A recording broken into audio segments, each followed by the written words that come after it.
Shalom anak-anak semua, bersama Lause Grace. Hari ini Lause akan menyampaikan firman Tuhan tentang pengenalan akan Allah.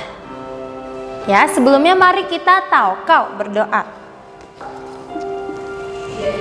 Tuhan Yesus, terima kasih Tuhan atas semua yang Kau berikan kepada kami Tuhan. Di pagi hari ini Tuhan, kami mau lebih dalam lagi untuk mengenal akan Engkau.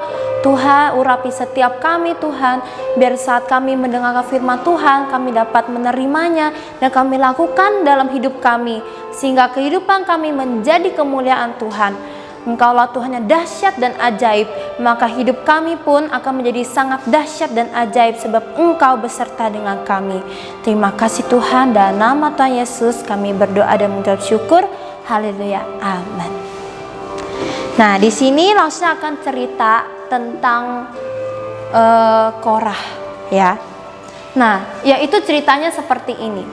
Pada zaman dulu, Musa membawa bangsa Israel dari Mesir ke tanah Kanaan. Itu perjalanannya sangat panjang, sampai 40 tahun lamanya. Nah, di sini apa yang membuat peristiwa sampai dicatat dalam firman Tuhan? Yaitu Korah adalah, arti dari Korah adalah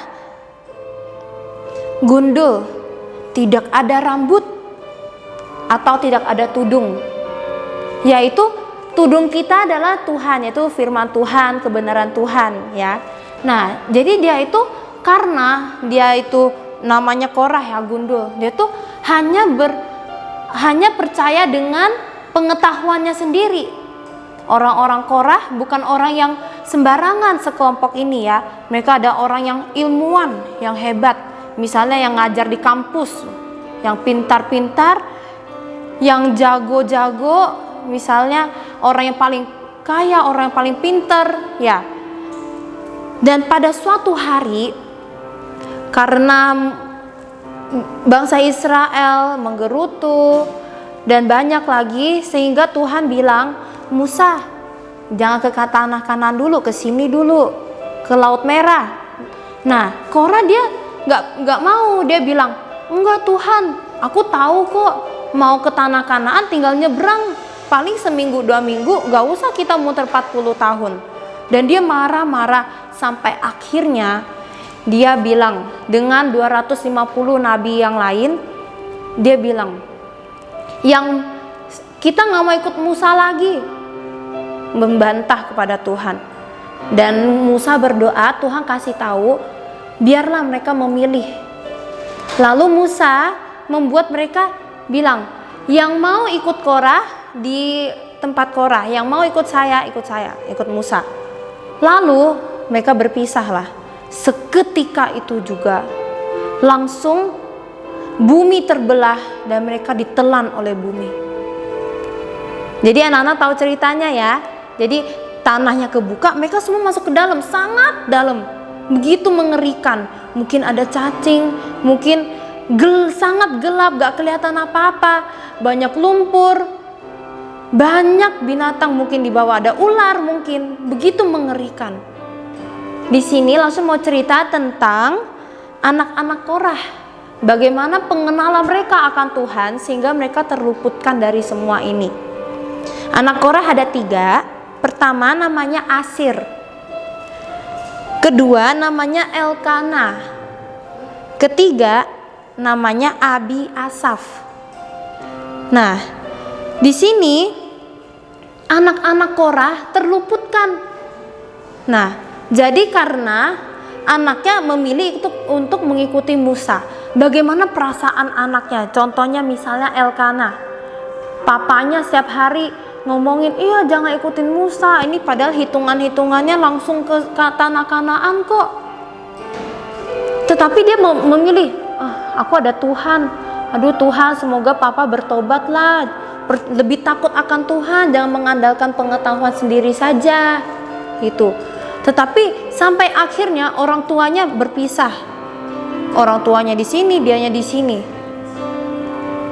Dan pengalamannya juga nggak begitu enak, ya. Setelah dia hidup, kehidupannya dia orang-orang mencemoohinya dia. Oh iya, gara-gara papanya dia nih bangsa Israel kan bikin Tuhan marah lagi. Gara-gara papanya bangsa Israel jadi makin lama lagi di padang gurun. Tetapi dia tahu ada Tuhan bersama dengan dia. Dia tidak marah, dia tidak membalas dengan kejahatan. Sampai suatu hari dia terus sampai ke anak cucunya, namanya Elkana adalah Tuhan yang cemburu. Ya, jadi ada perhitungan yaitu di kitab, yaitu Elkana, lalu anak cucunya, Elkana lagi namanya, anak cucunya lagi, Elkana lagi, banyak yang muncul. Elkana artinya Tuhan yang cemburu. Orang kan kasih nama, pasti namanya yang bagus ya. Namanya misalnya Grace, namanya Joy, namanya Indah, dan lain-lain. Tapi namanya Allah yang cemburu. Allah yang cemburu sini, Allah yang cemburu. Itu supaya mengingatkan bahwa dulu nenek moyangmu pernah bantah sama Tuhan loh, karena gak dengar suara Tuhan, karena gak kenal Tuhan. Nah, dan ini menjadi peringatan untuk mereka. Sekarang, apa yang Tuhan lakukan untuk kepada orang yang takut akan Tuhan dan mendengarkan firman Tuhan, yaitu mereka diangkat menjadi penyembah. Mereka diangkat menjadi penjaga pintu.